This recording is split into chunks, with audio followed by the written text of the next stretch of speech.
नमस्कार दोस्तों, आप सभी पर माँ का आशीर्वाद और बजरंगबली की कृपा सदैव बनी रहे। मंत्रों की शक्ति अद्भुत है, असीमित है। प्रत्येक मंत्र की एक निश्चित ऊर्जा, फ्रीक्वेंसी, वेवलेंथ होती है और प्रत्येक मंत्र की कोई ना कोई अधिष्ठात्री देवी या देव होते हैं। किसी भी मंत्र का जब उच्चारण किया जाता है और जब निरंतर संयम पूर्वक, नियम पूर्वक ये उच्चारण चलता है, ये जब चलता है तो एक शक्तिशाली एनर्जी फील्ड का निर्माण करता है और हमारे आसपास फैल जाता है। साधक की स्ट्रॉन्ग ऑरा का निर्माण करता है और ब्रह्मांड में ऑलरेडी व्याप्त उस मंत्र के देवी या देवता की एनर्जी से साधक को कनेक्ट कर देता है। तो सही विधि से किया गया मंत्र जप इष्ट से भक्त को जोड़ देता है।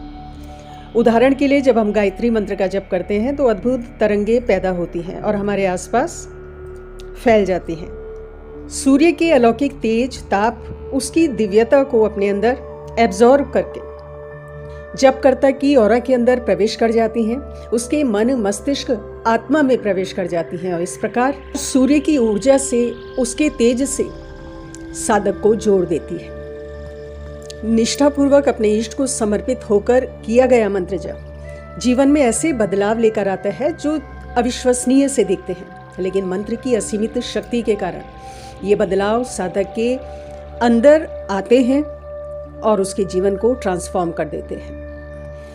मंत्र जप की ऊर्जा साधक की बॉडी की 5 लेयर्स को क्लीन करने का काम करती है और ये 5 लेयर्स हैं। साधक का भौतिक शरीर यानी उसकी फिजिकल बॉडी, उसका ऊर्जा शरीर यानी एथरिक बॉडी, साधक की मेंटल बॉडी अर्थात उसका मानसिक शरीर, इमोशनल बॉडी यानी भावनात्मक शरीर और स्पिरिचुअल बॉडी यानी आध्यात्मिक शरीर।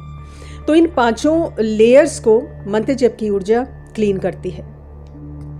इन 5 लेयर्स में बहुत सारे नेगेटिव बीइंग्स होते हैं, नेगेटिव एनर्जीज होती हैं, जिसके कारण आध्यात्मिक और भौतिक उन्नति एक साधक की रुक जाती है या बहुत धीमी हो जाती है। लेकिन निरंतर नियम पूर्वक मंत्र जप करने से ये 5 लेयर्स आपकी धीरे धीरे साफ हो जाती हैं, शुद्ध हो जाती हैं और एक स्ट्रॉन्ग ऑरा को डेवलप करती हैं। और इस स्ट्रॉन्ग ऑरा अर्थात बहुत सी पॉजिटिव एनर्जी, एक स्ट्रॉन्ग पॉजिटिव एनर्जी बॉडी जो दैवीय शक्तियों को अपनी ओर खींचती है और ब्रह्मांड में फैली सारी सकारात्मक ऊर्जाओं को आपकी ओर अट्रैक्ट करती है और बहुत हाई फ्रीक्वेंसी से, हाई वाइब्रेशन से आपको कनेक्ट करती है।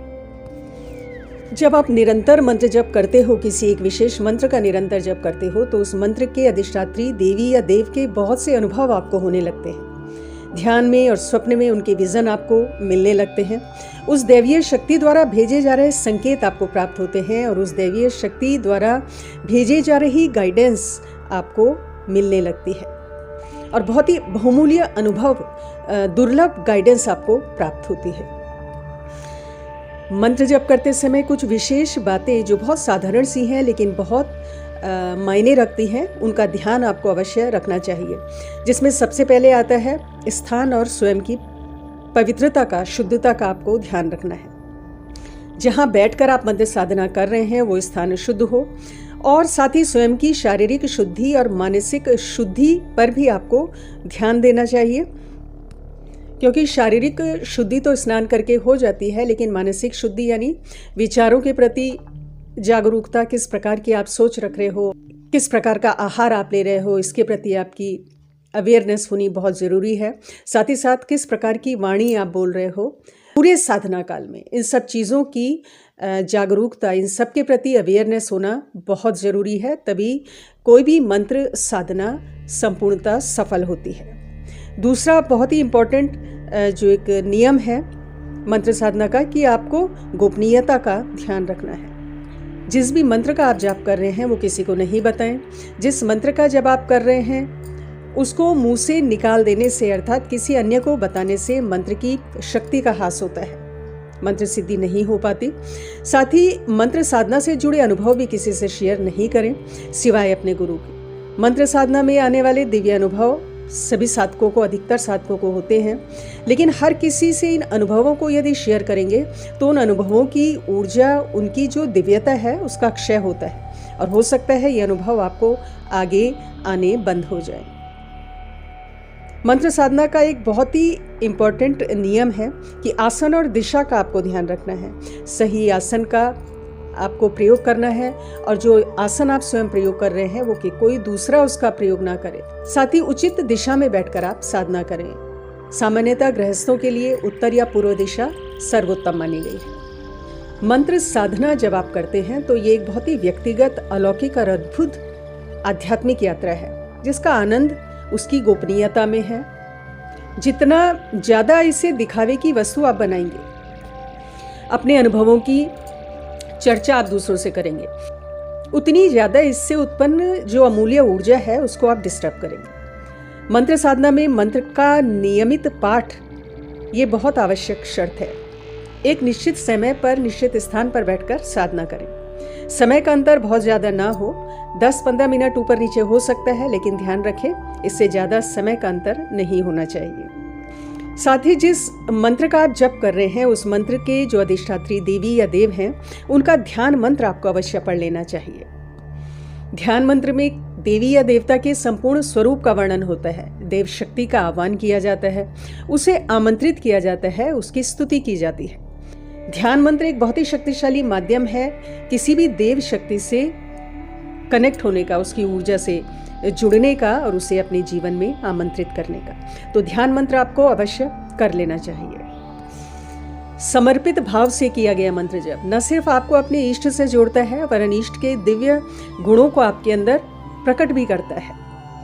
आपके भीतर और बाहर दोनों तरफ आपको बहुत अद्भुत परिवर्तन देखने को मिलेगा कुछ समय के बाद। बाहरी परिवर्तन में ये हो सकता है कि आपको आपके इष्ट की जो वेशभूषा है, उनके वस्त्रादि हैं, उनके जो आभूषण हैं या उनके जो चिन्ह हैं, उनके प्रति आपका झुकाव हो। जैसे जो शिव भक्त हैं उनका खिंचाव शिव चिन्हों की तरफ स्वाभाविक रूप से होता है। एक शिव भक्त अधिकतर रुद्राक्ष अवश्य धारण करता है, भस्म धारण करता है, त्रिपुंड धारण करते हैं, त्रिशूल आदि धारण करते हैं। देवी के जो भक्त हैं वो श्रृंगार प्रिय होते हैं क्योंकि देवी स्वयं भी श्रृंगार प्रिय हैं। लाल रंग के प्रति उनका झुकाव होता है। तो जो भी महिलाएं हैं देवी की भक्त हैं वो श्रृंगार प्रिय होती हैं और जो भक्त लोग हैं वो माँ को नए वस्त्र आभूषण पहनाने के प्रति बहुत उत्सुक रहते हैं। आंतरिक परिवर्तन होता है। देवी के जो भक्त हैं उनका आंतरिक परिवर्तन भी बहुत तेजी से होता है। उनके भय का नाश होता है, निर्भीकता, निडरता ये गुण विकसित होने लगते हैं। शिव भक्त हैं तो कहीं ना कहीं विरक्ति का भाव पैदा होता है। कृष्ण भक्त हैं तो प्रेम और उल्लास से भरे हुए होते हैं। हनुमान भक्त हैं तो अनुशासन और संयम का पालन करने वाले, दृढ़ संकल्प और हार ना मानने वाले होते हैं। तो इस प्रकार जिस भी मंत्र का आप जाप करते हो उस मंत्र के देवी और देवता की जो भी एनर्जी है, उनकी ऊर्जा है, उनके जो गुण हैं वो आपके अंदर दिखने शुरू होते हैं। और ये एक बहुत बड़ा लक्षण भी है, प्रबल संकेत भी है कि आपकी जो मंत्र की साधना की जो ये यात्रा है वो सफल हो रही है। तो आज की वीडियो में इतना ही दोस्तों। अगली वीडियो में बहुत जल्द मिलती हूँ। तब तक के लिए अपना ध्यान रखें, स्वस्थ रहें, खुश रहें, मस्त रहें। जय माता दी।